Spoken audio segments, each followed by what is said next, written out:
नमस्कार विद्यार्थी मित्रांनो, पुणे जिल्हा परिषदेच्या ऑनलाइन शिक्षण वर्गामध्ये तुम्हा सर्वांचं खूप खूप स्वागत।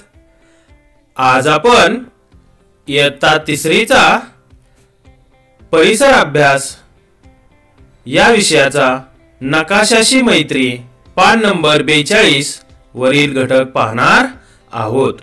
याची अध्ययन निष्पत्ती याप्रमाणे आहे। हा आहे माझा परिचय। चला तर मग इयत्ता तिसरी परिसर अभ्यास घटक आहे नकाशाशी मैत्री। आता हा घटक अभ्यासनापूर्वी या घटकाशी संबंधित महत्त्वाच्या बाबी आपण पाहूया। नकाशा म्हटलं तर पहिली महत्त्वाची बाब आली दिशा। नकाशामध्ये वरची दिशा असते ती उत्तर, त्याच्याबरोबर विरुद्ध खाली असते ती दक्षिण, उजव्या बाजूची असते ती पूर्व आणि डाव्या बाजूची असते ती पश्चिम। यानंतर नकाशातील दुसरा महत्त्वाचा घटक म्हणजे प्रमाण।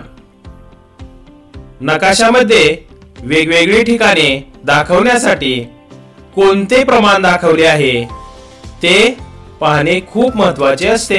या ठिकाणी आपल्याला आज जो घटक पाहायचा आहे तो घटक त्याचे प्रमाण हे किलोमीटर मध्ये दाखवलेले आहे। त्यानंतर तिसरा भाग आहे तो म्हणजे सूची। यामध्ये अनेक घटक समाविष्ट होतात व ते वेगवेगळ्या चिन्हांनी दाखवले जातात। बघा, पहिला घटक आहे जिल्हा मुख्य ठिकाण, त्याचे चिन्ह पहा। दुसरा घटक आहे तालुका मुख्य ठिकाण। तिसरा घटक आहे प्रसिद्ध किंवा इतर ठिकाणे। चौथा घटक आहे जिल्हा सीमा। पाचवा घटक आहे तालुका सीमा। सहावा घटक आहे लोहमार्ग। सातवा घटक आहे राष्ट्रीय मार्ग। आठवा घटक आहे इतर मार्ग। नववा घटक आहे विमानतळ। दहावा घटक आहे किल्ला। अकरावा घटक आहे घाट। बारावा घटक आहे शिखर आणि शेवटचा 13वा घटक आहे लेणी। नकाशाप्रमाणे सूचीमध्ये घटक कमी जास्त होऊ शकतात। तर नकाशाचा अभ्यास करण्यापूर्वी आपल्याला या 3 बाबींचा अभ्यास करावा लागणार। पहिली बाब म्हणजे दिशा, दुसरी बाब म्हणजे प्रमाण आणि तिसरी बाब म्हणजे सूची। चला तर मग विद्यार्थी मित्रांनो पाहूया पुणे जिल्हा प्रमुख रस्ते, लोहमार्ग व प्रसिद्ध ठिकाणे। पाठ्यपुस्तकातील पान नंबर 42 वरील हा दिसणारा जो नकाशा आहे त्या नकाशाचा तुम्ही अभ्यास करायचा आहे, त्याचे व्यवस्थित निरीक्षण करायचे आहे व त्या नकाशाखाली दिलेल्या प्रश्नांची उत्तरे द्यायची आहेत। चला तर मग आपण पाहूया नकाशावर आधारित असणाऱ्या प्रश्नांची उत्तरे।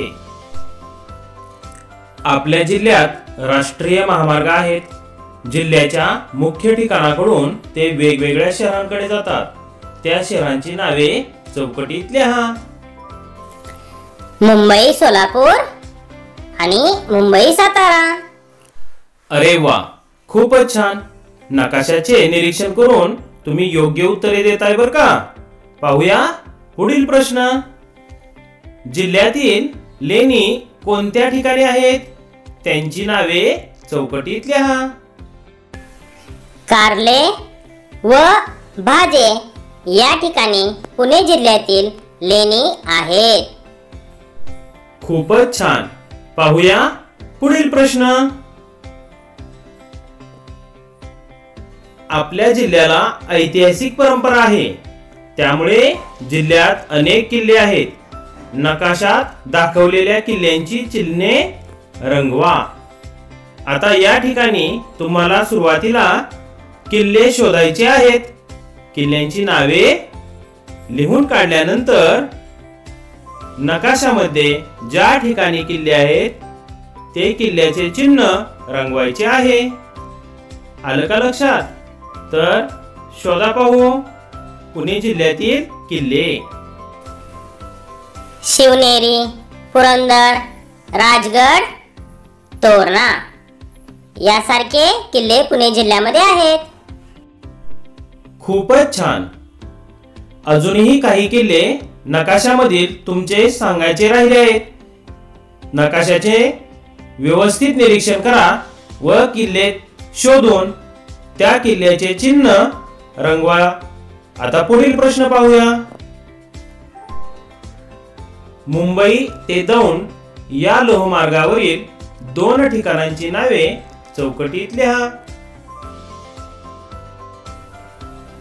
पुणे व यवत.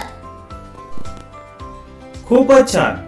नकाशाचे निरीक्षण करून खूप छान पद्धतीने तुम्ही उत्तरे दिली. होता ना मग आजचा भाग अतिशय सोपा आणि मनोरंजक. याच पद्धतीनं तुम्हीही नकाशाशी मैत्री करायची आहे. त्यासाठी तुम्ही नकाशाचे निरीक्षण करून त्यावर आधारित प्रश्नांची उत्तरे देण्याचा प्रयत्न करायचा आहे व सराव करायचा आहे. धन्यवाद.